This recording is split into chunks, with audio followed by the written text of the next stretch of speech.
Hello, I'm Sarah. Thank you so much for taking time out of your day to learn more about this, this topic. We're going to be covering a lot of stuff today, not nearly as much as I want to share with you. It is such a rich and oftentimes complicated and nuanced history, but I hope that you'll come away today wanting to learn more. I want to backtrack and talk a little bit about the content warning. I promise I will tell you before I show anything. There are a couple of slides that I'll share where it kind of looks like I'm sharing human remains, but they're not. Don't worry, it's just props. But I will warn you before anything happens. Okay, so in recent years, all things Dia de Muertos have become increasingly popular. You can find its iconic imagery everywhere, which has admittedly led to a great deal of misunderstanding. So let's just get a few of those out of the way.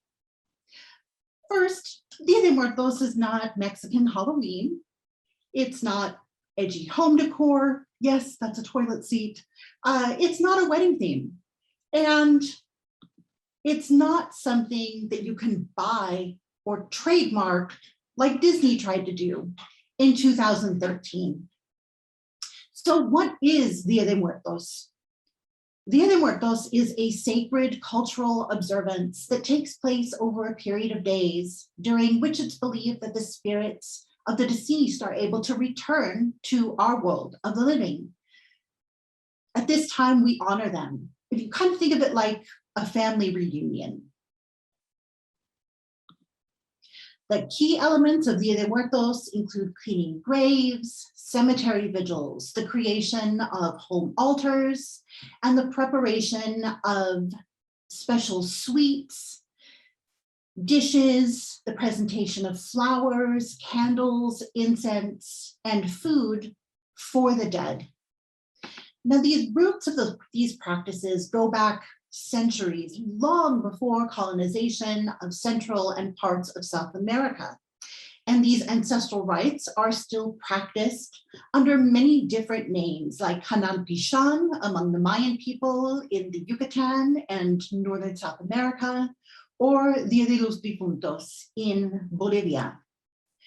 But before we can talk about Day of the Dead specifically, I want to give you some context. And to do this, we need to start by looking a little bit at the beliefs and attitudes and practices and experiences that existed around death prior to colonization. So during our brief time today, I want to talk with you about Mexico's unique relationship with death and mortality, and how this attitude towards death has enabled life and has been used as a tool of resistance, plus how it contrasts with our attitudes about death here in the US. So let's get into that. Prior to colonization, and still today, Mexico was and is home to hundreds of distinct indigenous tribes who had their own very unique rituals and beliefs surrounding death and the afterlife. However, there were many commonalities among them. But for brevity, for this talk today, I'm going to refer to them collectively as the Mexica people, people who inhabited the land prior to invasion. Now, perhaps most important among these common beliefs was that the dead were ever present, and acknowledgement of death was integral to daily part of life. The dead were connected to ideas, items, and locations that were associated with things that were life-giving, like water, food, and the land. And therefore their acknowledgement and care was directly tied to the health, well-being, and success of not only the family of the specific deceased person, but the community as a whole. So in result, the dead remained a vital member of their community in consciousness, in influence, and also in physical proximity. Now, unlike Christian beliefs in which how you live your life determine the destination of your soul after you die, kind of based upon your sins or how good or evil you were, and then being judged, these were all Christian concepts. So, in fact, there is no language equivalent in most tribes for words and concepts like sin or evil. Instead, your afterlife destination was based not on how you lived, but by the specific manner in which you died. There were about 20 different afterlife destinations, and the deaths were very specific. So for example, say you were a merchant that was traveling while working, you would go to an afterlife destination where you would assist the sun to rise in the sky each morning. Individuals who were drowned or struck by lightning went to an afterlife that resembled a tropical environment. They helped the plants and the flowers to grow, and they would assist Tlaloc, the energy that created rain and lightning storms. Childbearing people who died in childbirth were considered warriors who made a great sacrifice on behalf of their community. And so they would spend the afterlife assisting the sun to set at the end of the day, where it would rest through the night in Mictlan, which is the land of the dead. Mictlan was the destination for most souls.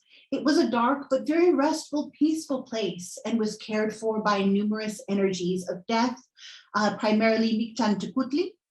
The journey to reach Mictlan took about 4 years, and everything from the topography to the weather, the creatures people encountered, and the situations you could expect to experience were extremely detailed. And for the Mexica, every bit as real as the world that we, the living, inhabit now. And this is why I believe that the concept of decolonization also applies to death in this instance, because colonization created borders not only between the people and their dead, but between these actual lands, between the living and the dead. A lot of ideas that we have about vengeful or harmful ghosts and spirits, and the need or desire to bury bodies far away from the living, or that the dead were dangerous. These ideas were primarily European concepts that belonged to ancient Greeks and Romans, not pre-Hispanic peoples. So what happened then when a Mexica person died? Of course, as I mentioned before, the rituals and the care and for the body would be very different for each tribe, but as a general example, when a person died, the body would be washed and dressed, and a pinch of masa for nourishment and a jade stone would be placed underneath the tongue. Other items buried with the body were tools that the person used in their life, and small pieces of tree bark that were used like tickets as entry into the different lands that you might need to travel through in the afterlife. People were often buried in the floors of their home or beneath a communal area that everyone used. Some people would excavate the remains a few years later after the body had decomposed. The skull would be cleaned carefully and placed in the home, and a shrine would be created around it. Wealthier or more prominent people were cremated, and their ashes, along with that jade piece, would be placed in a vessel and then usually buried somewhere in the walls or the floors of the home. An effigy of the deceased would be made out of amaranth dough. The figures would be dressed using natural elements like leaves and feathers, and then placed on a grass wreath. And this helped to serve as a focal point for the family's grief. Here with the effigy, people gathered to mourn and tell stories about the deceased and speak with them and talk about their life. Food and drink was also made and placed as offerings around the effigy on the wreath. So after 4 days, the effigy was either eaten and shared, among family members and community, or it would be kept and burned in a special ceremony with the deceased's other belongings and offerings to Miklan de Kulti, about 4 years after their death. This was again believed to be about the time the deceased would arrive in their afterlife destination.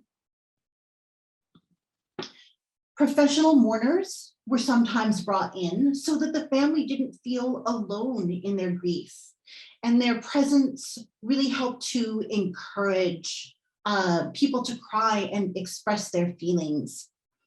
In Mexica society, holding your emotions in and not having a healthy outlet for your feelings was considered not just bad for the individual, but for the community as a whole, which, as an aside, I think is wonderful, because right now, how many of the ills of and issues in our society, or that we're experiencing, especially after last year, is really a manifestation of not having our grief and pain acknowledged and supported. So with this in mind, space for expressing grief and crying were incorporated into many important community rituals, and tears were even used as offerings to various energies. When a warrior died or someone died in childbirth, their family would put on their person's clothing and then occupy public or community spaces to openly mourn, where they were supported and held by their community. So just from this little bit, we can begin to understand that pre-Hispanic people possessed extremely complex ideas and practices surrounding death and the dead, and that the dead occupied physical, mental, and spiritual space among the living on a daily basis. But special time and focus was paid to the dead and the energies of death during two festivals which occurred late summer and fall: the Little Feast of the Dead, which lasted about 20 days and involved ritual offerings to the dead, the energies of death that were the caretakers of the lands of the dead. There were feasting and games and music. Recitations and chants and songs were also recognized and performed as offerings.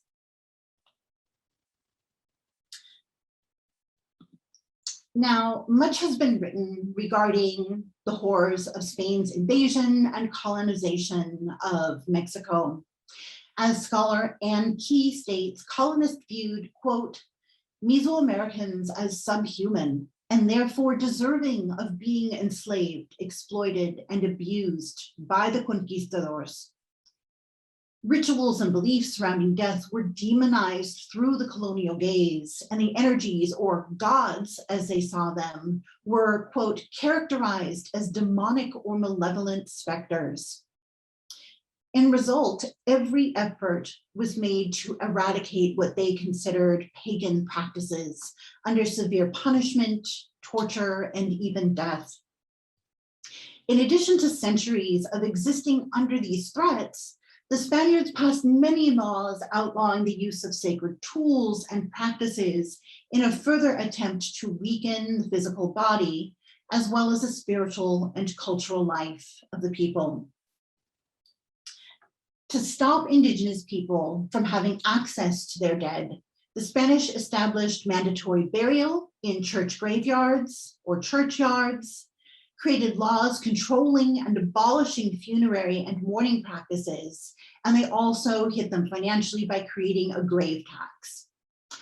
In the late 1700s, they issued a series of laws specifically targeting Day of the Dead rituals as well, that included the following edict, quote, the use of food and private banquets on burial days during funerary commemorations or on the days of the dead is absolutely forbidden and reproved. Their goal, quote, so that these abominations can be entirely uprooted. Diego Duran, a Spaniard who recorded many of his observations, witnessed these festivities at the time of All Hallows, All Saints, All Souls Day during the Catholic calendar, which of course, as we now know, are the same days that Dia de Muertos is now observed each year, November 1st and 2nd and October 31st. And he recorded his suspicions that the feast has been passed down to the Feast of All Hallows in order to cover up their ancient ceremony. Other Spanish recorders noted that indigenous people had to put all of their efforts and energy just toward the act of surviving on a daily basis, as they were literally under attack and at war. So it seemed almost impossible that they could carry out any activity that was non-essential to their survival. So with this constant siege from outside sources, it seems really evident that these practices were immensely important to them, something that really defined them and were arguably essential to their existence. So when you think about it, it's really incredible that we have some version of these practices still in existence today. Water break, sorry. So today's Day of the Dead is a product of not only pre-Hispanic indigenous beliefs and practices surrounding death, but also the result of mass death, destruction, and the immense grief it caused over the deaths of family, friends, neighbors, children, but also grief over the loss of language, culture, and spiritual life. So what do modern day observances look like in Mexico? There is no one answer, but it's universally understood that on these days, the spirits of the dead return to visit the living. And on the first day, it's generally believed that the spirits of the children visit. And then on the following day is for the adults. Now, during these days, the focal point is the ofrenda, which translates to offering. It's an altar that's created in homes, grave sites, and many businesses throughout Mexico. And I like to think of the altar as you're creating a portal between the living and the dead. It's a space that anyone can create. It invites communication and interaction, but it can also be a space to acknowledge and hold grief, honor life, even a space for truth and reconciliation. It is a space that can be powerful and sacred. On a very basic level, the ofrenda is essentially a space for placing offerings and gifts to the dead. Offerings can range from objects to photographs, food and drink, clothing, and even a special basket or container that the dead can use to carry their gifts back to the afterlife with them. Altars can be very elaborate pieces of construction with multiple levels that take many months to create. Or, as you see in this picture on the bottom, it can be as simple as a small basket of bread that's set on top of a grave. The thing that matters here is the acknowledgement or the gesture that's made by the living that facilitates that connection with the dead. So what sorts of things do we see on altars? Of course, flowers. On altars, you'll find two main types of flowers. Seen here, first, there's these kind of red coxcomb flowers that symbolize blood. They are really an ideal flower for altars. They're super sturdy, and if you cut them, they still last for, at least a couple weeks. You're probably most familiar with the orangey gold marigold flowers called cempasúchil. And it's believed that the spirits of the dead are attracted to the scent of this flower. So altars and graves are often decorated with them. So you'll sometimes see paths of their petals leading to a cemetery or into a house to guide the dead. The Mexica cultivated cempasúchil for use in rituals, ceremonies, and also as a medicine. Water that had been infused with cempasúchil was also used to bathe corpses before burial or cremation, and is often planted on or near graves.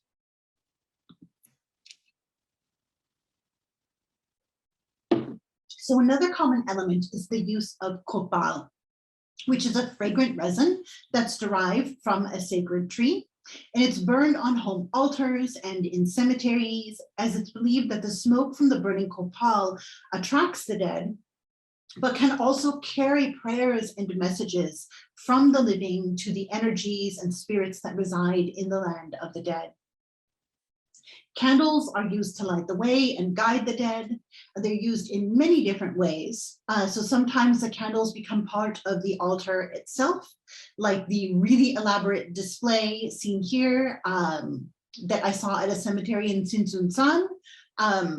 All I could think of was that the man had boxes of these little tiny tea light candles. Was that this is very beautiful, but he was going to have a very hard night ahead of him, keeping these lit and not getting burned. In other places, it's really common to see a single candle for each deceased family member. The children get shorter, wider candles, and the adults get candles that are taller and thinner. They can be up to like 2 feet long. Candles lit in the cemetery are usually watched over throughout the night to ensure that no flame is ever extinguished.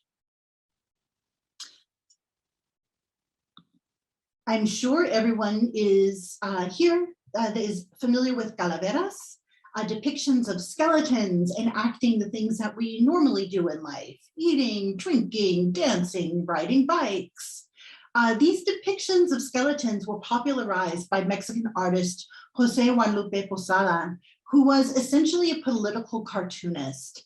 And his most famous creation has become the unofficial mascot of Dia de Muertos. This skeletal lady up at the top of the screen, known as La Catrina.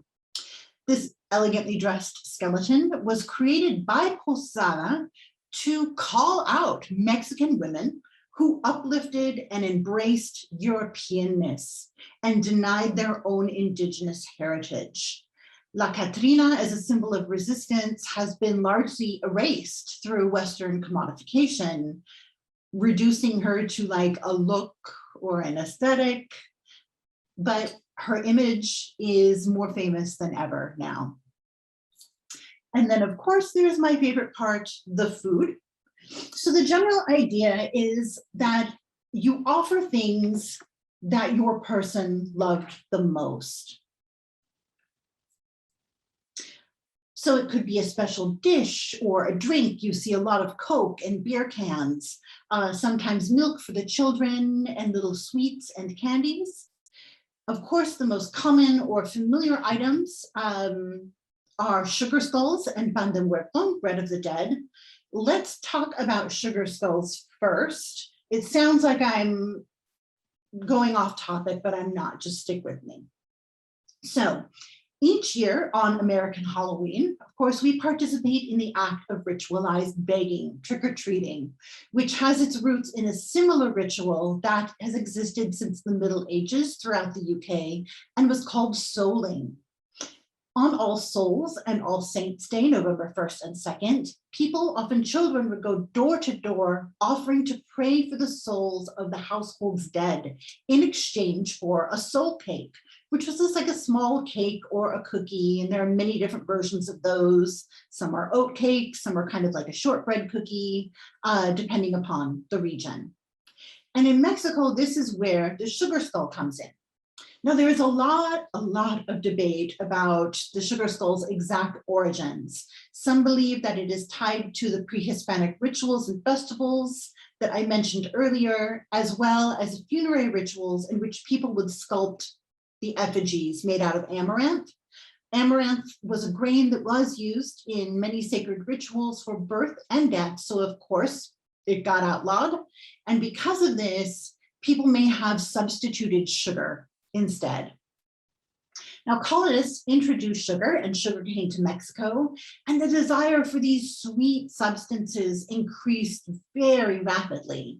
We know that sugar was in demand by the mid-1700s. You could find it in pretty much every little store or shop and in marketplaces. And it was around this time that the first records of skulls molded out of sugar to be either used on ofrendas or to be given out like a soul cake in exchange for prayers was recorded. The church had also passed an edict at this time forbidding people from spending a lot of money on funerals and funeral feasts, and directed them to instead give that money that they would have spent on the funeral or funeral feast to the poor or give it to the church.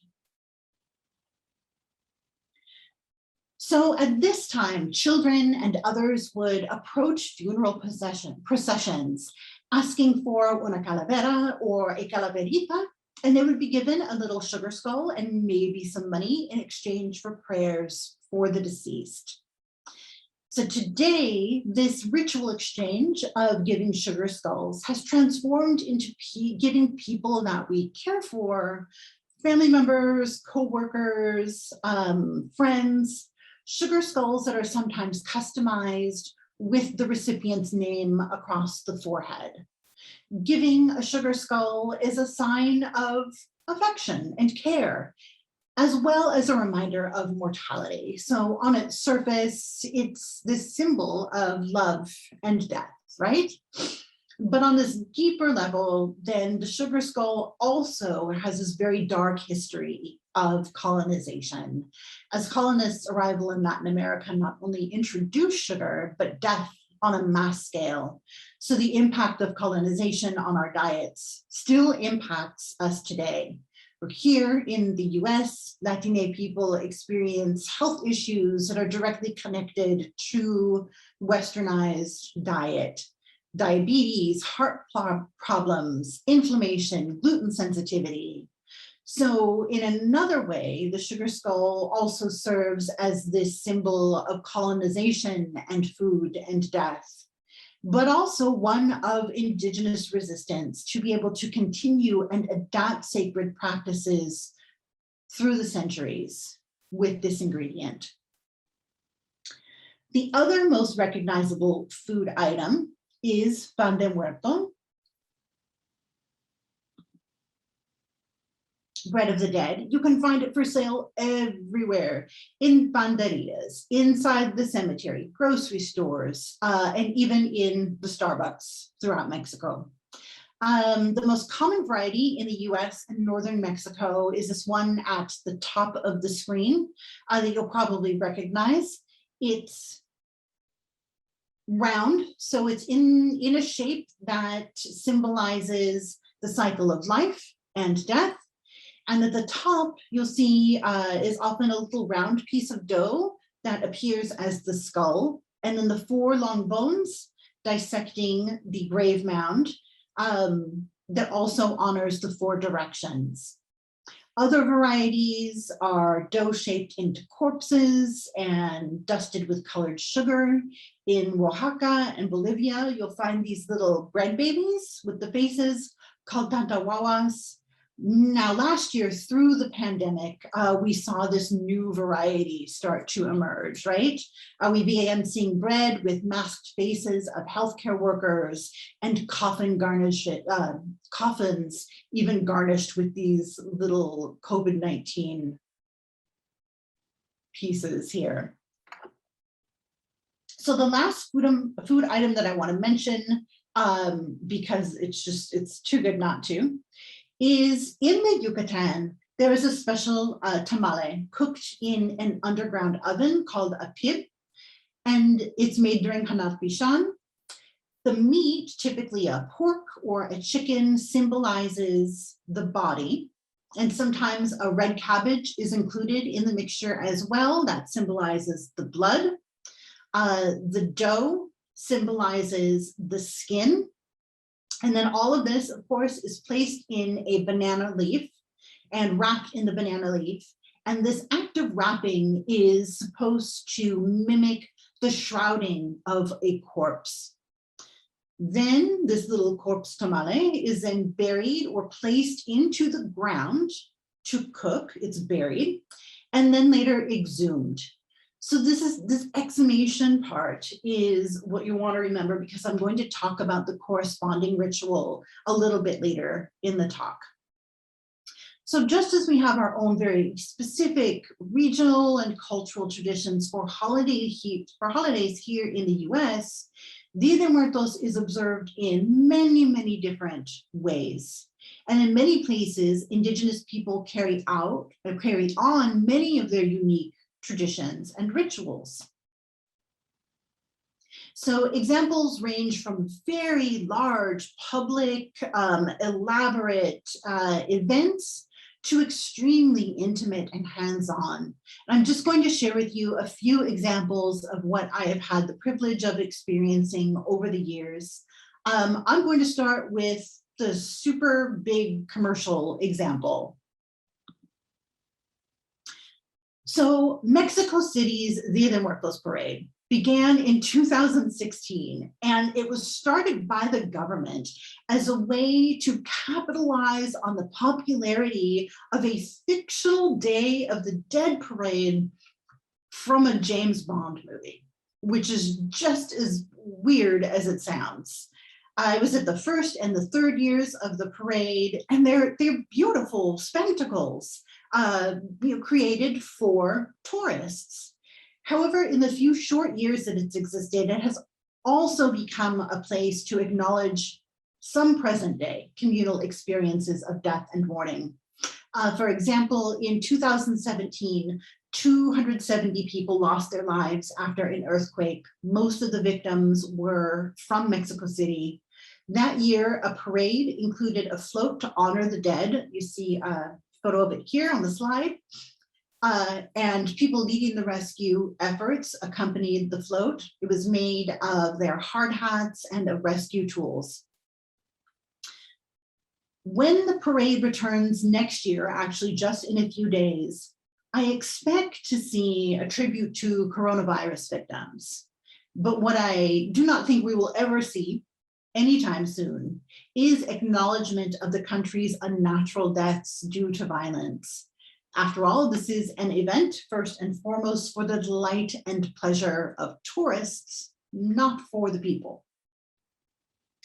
Moving on to similar metropolitan areas, you'll find community altars and art and all kinds of events, carnivals, plays, concerts, all art exhibits. You can find these usually in the center of the city from October 31st to November 2nd in the evening. It's very common to see locals gathering for a procession through town led by musicians. So participants usually wear calavera makeup to welcome the souls home. And calavera makeup also has regional variation. So you see in this photo, I have on the very common northern style because that's where my family is from. But my friend, she is Mayan, so she has on the traditional Mayan style, which is very, very stark, just black and white.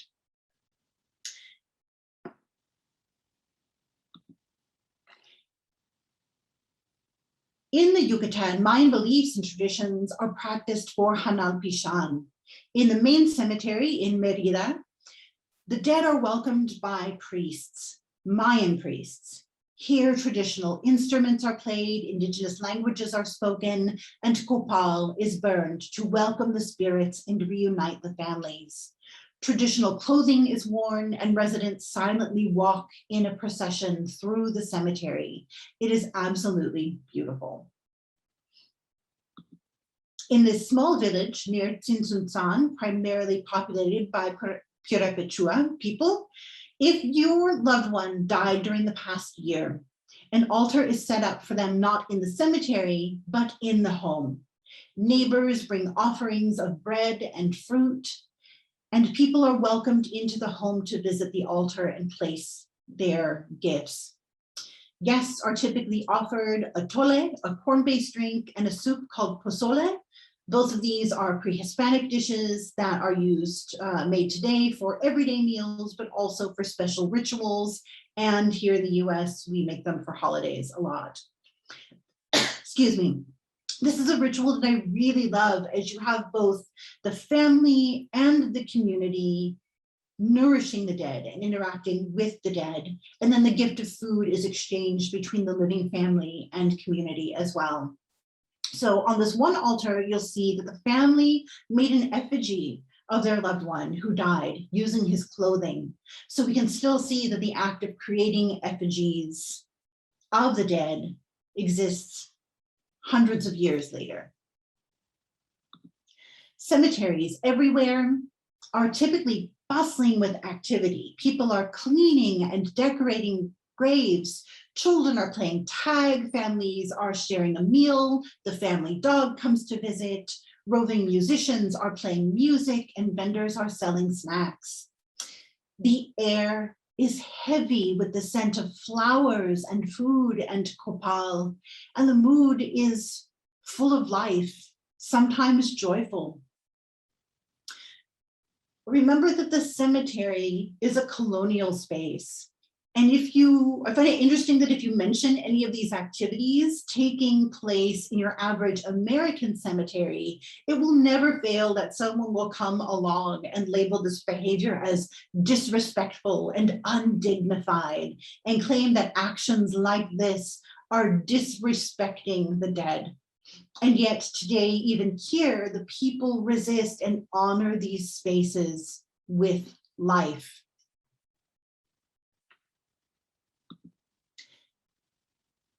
In the morning on the small island of Janitzio, adults have secretly hidden vegetables around the island for the children to find, like an Easter egg hunt, but with vegetables. They spend the morning collecting them and they bring them to a central location where a soup is made for everyone in the community. Later that day, the church bells ring and the cemetery gates open. The mothers who have lost children are the first to enter, and they lead the community into the cemetery, as you remember that this first day is a day that the children visit. Graves are decorated beautifully, offerings are laid out, and families spend the night there.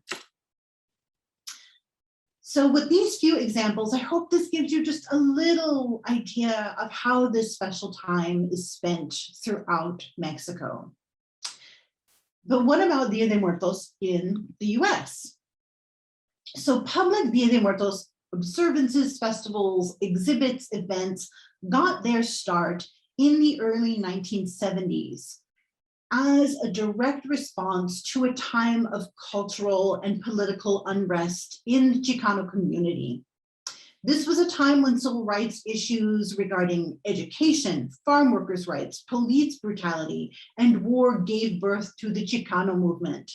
Cultural art institutions led by Chicano artists like Self-Help Graphics here in Los Angeles used art to address social justice issues of the time.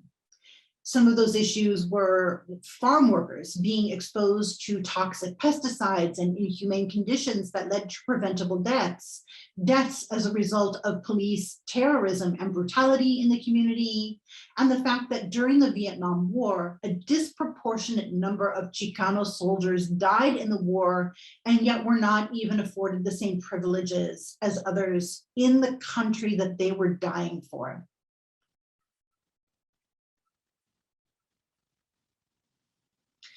Now, interestingly, the initial public reception to these early displays of Dia de Muertos practices and imagery outside the community were misunderstood and demonized, not unlike the Spanish when they arrived. Day of the Dead was likened to quote unquote satanic practices and met with hostility. And I still see reactions like this today. Dia de Muertos practices in the US continue to be rooted in activism and human rights issues. Altars are made throughout the country to honor the lives of those who were treated dishonorably in life. Funeral processions are held to protest ICE's deadly and humane detention centers.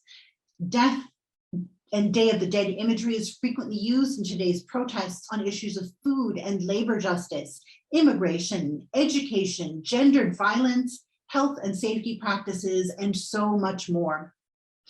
So I want to give you a few examples of other ways Latina people have used death as a form of resistance by trying to subvert the laws and beliefs and practices that were forced on them through colonization. The practices that I'm going to share with you are further examples of how people have tried to create ways to connect with their ancestors, their own mortality, and have some kind of agency over their relationship with their spiritual life and their dead. Because of course, what happened with colonization is that when the church came in, and they basically said, the only way that you can have access to your God or your spiritual life is through us, by coming to our church. And only by practicing what we teach you will you and your dead be protected or be safe from ending up in these terrifying places called hell and purgatory. So here are some brief examples. Although Catholicism is widely practiced and deeply ingrained in Mexican culture, where the people have always turned to folk saints and supernatural figures that are not recognized by the church, but created by and for the people, folk saints provide an alternative pathway to connect with these ancestors and reclaim agency. The saints do not bear the benevolent countenance of a kindly old man or a lovely young woman. These saints bear the face of death. Fandemuerton might be mistaken for the Virgin Mary with her long robes and often depicted with a halo of light, if it wasn't for the fact that she was the personification of death itself, a skeleton. The ultimate maternal archetype. She's a protector who fiercely loves her followers without judgment. But there's also an expectation of loyalty and devotion from her followers. Her cult is the fastest growing religious movement in the world right now. Another skeletal saint, La Virgen de Bala, the Virgin of the Bullet, and her origins are traced back to a story where a man attempted to shoot his wife. She held up a picture of the Virgin Mary as a shield, and it stopped the bullet and saved her life. And since then, women have turned to La Virgen de la Bala for protection from violent men. Okay, so here now is the content warning. In this next section, I'm going to show some images of human remains, nothing gory, just bones and a couple of post-mortem photos. And there will be discussion of infant and child death. Also, the images in this section were either taken by me with explicit consent and understanding from the family of how they were going to be used. The photos from Bolivia were taken by a dear friend of mine who also shares them with consent and understanding of the family. So here we go. From the late 1800s through the 1930s, when an infant or young child died, it was believed that they transformed into a supernatural being, kind of a part folk saint, part angel, an angelito. And it was understood that an angelito provided living family members with like this special all access pass to God, kind of like a VIP backstage pass or like a fast pass at Disneyland. In death, children would be dressed in the guise of a carefully chosen saint, as it was believed that they took on that saint's special abilities. These elaborate costumes often featured crowns and wings, with the children propped upright and made to hold an array of items, including small knives or scales of judgment. People would attach prayers to the child's outfit, believing that their messages would be carried to the heavens by the angelito. In La Paz, in Bolivia, indigenous people there have been keeping skulls in their homes. The skulls, called natitas, which translates to little pug-nosed ones, act as vessels for the spirits of those who once lived. They're treated with love and care. They're associated with special supernatural abilities, almost as saints are viewed in Catholicism. The skulls can heal, grant wishes, increase success or fertility, and even solve crimes. They have a couple of skulls like on staff in the police department. The natitas are honored at a special festival at this time of year as well. Now, of course, the church has denounced every one of these folk saints and done their best to stop them, and yet the people persist. So here's one more example for today. Again, one more slide with human remains. When residents of this small town in the Yucatan die, they are interred here in this cemetery. Locals say that this is a magical place, so much so that the insects, birds, and dogs of the town will not dare to disturb the dead who rest here. After 3 years have passed during Dia de Muertos or Hanal Pishan, families will exhume the bodies and lovingly clean the bones, which are placed in a box with a beautifully embroidered cloth to be set on display in these small ossuaries that look like little houses with the rest of their family. In life, they live together, and now also in death. I had the immense privilege of being invited to witness this important ritual, and rarely have I felt such awe and reverence and gratitude. Here, the dead are provided with the same love and care that their families gave them in life through this sacred practice that has been passed on for countless generations. For centuries, Mexico has fought to cultivate and maintain this unique and intimate relationship with death. Writer Octavio Paz describes it as follows, quote, "To the inhabitant of New York, Paris, or London, death is a word that is never uttered because it burns the lips. The Mexican, on the other hand, frequents it, mocks it, caresses it, sleeps with it, entertains it. It is one of his favorite playthings and his most enduring love. It is true that in his attitude, there is perhaps the same fear that others also have, but at least he does not hide this fear, nor does he hide death. He contemplates it face to face." Arguably, this is a very romanticized view of things. This joyous, colorful celebration of death that people outside Latin America have characterized Dia de Muertos as is largely based on sentimentality and aesthetics, divorced from the reality of its history and the fact that Mexico is being constantly confronted with horrific and violent deaths.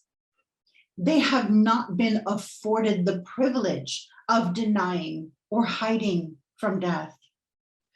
Unlike some of us in the West.